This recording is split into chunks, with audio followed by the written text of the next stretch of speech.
Okay, so we've been through this crisis, and there are all sorts of explanatory formats out there, and it's interesting to look at the different genres. One genre is that it's all about human frailty. I mean, Alan Greenspan took refuge in the fact it's human nature, he said, you can't do anything about that.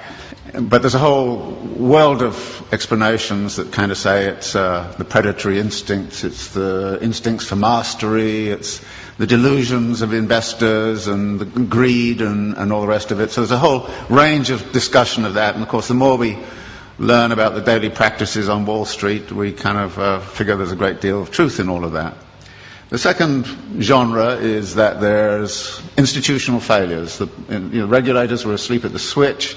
The shadow banking system innovated outside of their purview, etc., etc., etc., and therefore the institutions have to be reconfigured, and it has to be a global effort by the G20, something of that kind. So we look at the institutional level and say that has failed and that has to be reconfigured. The third genre is to say everybody was obsessed with a false theory. They read too much Hayek and believed in the efficiency of markets, and it's time we actually got back to something like Keynes, or we took seriously Hyman Minsky's theory about the inherent instability of financial activities.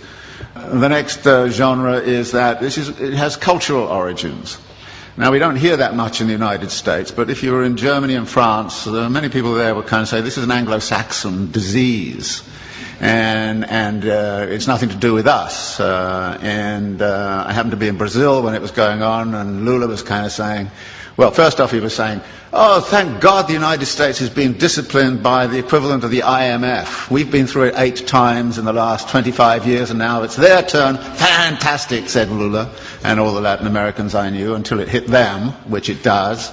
And then they kind of changed their tune a little bit. So there's a kind of a way of which it became cultural, and you can see that by the way in which this whole Greek thing is being handled. The way the German press is saying, well, it's the Greek character, it's defects in the Greek character, and there's a lot of rather nasty stuff going on around that, but actually there are some cultural features which have led into it. For instance, the US fascination with home ownership, which is supposedly a deep cultural value. So 68% of US households are homeowners. It's only 22% in Switzerland.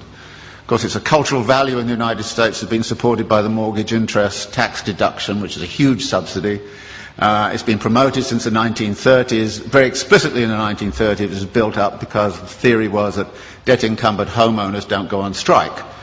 And then there's a kind of notion that there's a failure of policy, and that policy has actually intervened. And there's a funny kind of alliance emerging between the Glenn Beck wing of Fox News and the World Bank, both of whom say the problem is too much regulation of the wrong sort. So there are all of these ways, and all of them have a certain truth. And skilled writers will take one or other of those perspectives and build a story and actually write a very plausible kind of story about this. And I thought to myself, well, what kind of plausible story can I write which is none of the above, which is one of the things I always think to myself. And it's not hard to do, particularly if you're coming from a Marxist perspective, because, there aren't many people who try to do this analysis from a Marxist perspective. And I was really clued into this by this thing that happened at the London School of Economics about a year and a half ago, when Her Majesty the Queen asked the economists, how come you guys didn't see this thing coming? I mean, she didn't say it exactly that way, but, it's just the sentiment. And they got very upset, and then she actually called the governor of the Bank of England and said, how come you didn't see it coming? And then the British Academy put forward got all together all these economists, and they came up with this fabulous letter to Her Majesty. And it was it was actually astonishing. It said, well, many dedicated people, intelligent, smart, spent their lives working on aspects of this thing very, very seriously, but the one thing we missed was systemic risk. And you say, what? And then it went on to talk about a politics of denial and all the rest of it. So I thought, well, systemic risk, I can translate it into the Marxian thing. You're talking about the internal contradictions of capital accumulation. And maybe I should write a thing about the internal contradictions of capital accumulation and try to figure out the role of crises in the whole history of capitalism and what's specific and special about the crisis this time around. And there were 2 ways in which I thought I would do that. One was to sort of look at what's happened since 1970s to now.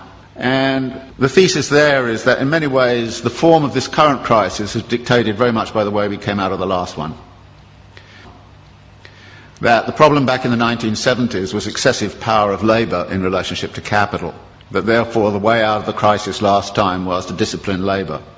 And we know how that was done. It was done by offshoring, it was done by, Thatcher and Reagan, and it was done by neoliberal doctrine, it was done all kinds of different ways. But by 1985 or 86, the labour question had essentially been solved for capital. It had access to all of the world's labour supplies. Nobody in this particular instance has cited greedy unions as the root of the crisis.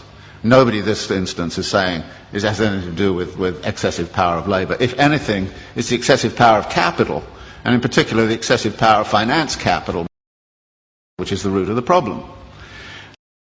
Now, how did that happen? Well, we've been, since the 1970s, in a phase of what we call wage repression, that wages have remained stagnant. The share of wages in national income right throughout the OECD countries has steadily fallen. It's even steadily fallen in China, of all places. So that there are less and less being paid out in wages. Well, wages turn out to be also the money which buys goods. So if you diminish wages, then you've got a problem with where's your demand going to come from? And the answer was, well, get out your credit cards. We'll give everybody credit cards. So we'll overcome, if you like, the problem of effective demand by actually pumping up the credit economy. And American households, British households have all roughly tripled their debt over the last 20, 30 years. And a vast amount of that debt, of course, has been within the housing market. And out of this comes a theory which is very, very important, that capitalism never solves its crisis problems. It moves them around geographically. And what we're seeing right now is a geographical movement of that. Everybody says, well, okay, everything's beginning to recover in the United States, and then Greece goes bang, and everybody says, what about the pigs, And it's interesting. You had a finance crisis, which is in the financial system. You've sort of half solved that, but at the expense of a sovereign debt crisis. Actually, if you look at the accumulation process of capital, you see a number of limits and a number of barriers. And there's a wonderful language that Marx uses in the Grundrisse, where he talks about the way in which capital cannot abide a limit. It has to turn it into a barrier which it then circumvents or transcends. And then when you look at the accumulation process, you look at where the barriers and limits might lie. And the simple way to look at it is to say, look, the typical circulation process of accumulation goes like this. You start with some money, you go into the market and you buy labour, power and means of production, and you put them to work with a given technology and organisational form. You create a commodity which you then sell for the original money plus a profit. Now, you then take part of the profit and you recapitalise it into an expansion for very interesting reasons. Now, there are two things about this. One is there are a number of barrier points in here. How is the money got together in the right place at the right time in the right volume? And that takes financial ingenuity. So the whole history of capitalism has been about financial innovation. And financial innovation has the effect of also empowering the financiers. And the excessive power of the financiers can sometimes, they do get greedy, no question about it. And if you look at financial profits in the United States, they were soaring after 1990. They're going up like this. Profits in manufacturing were coming down like this. And you could see the imbalance. In this country, I think the way in which this country has sided with the City of London against British manufacturing since the 1950s onwards has had very serious implications for the economy of this country. You've actually screwed industry in order to keep, financiers happy. Any sensible person right now would join an anti-capitalist organisation. And you have to. Because otherwise we're going to have the continuation. And notice it's a continuation of all sorts of negative aspects. For instance, the racking up of wealth. You would have thought the crisis would have stopped that. Actually, more billionaires emerged in India last year than ever. They doubled last year. The wealth of the rich, I just read something this morning, in this country has accelerated. Just last year, what happened was the leading hedge fund owners got personal remunerations of $3 billion each in 1 year.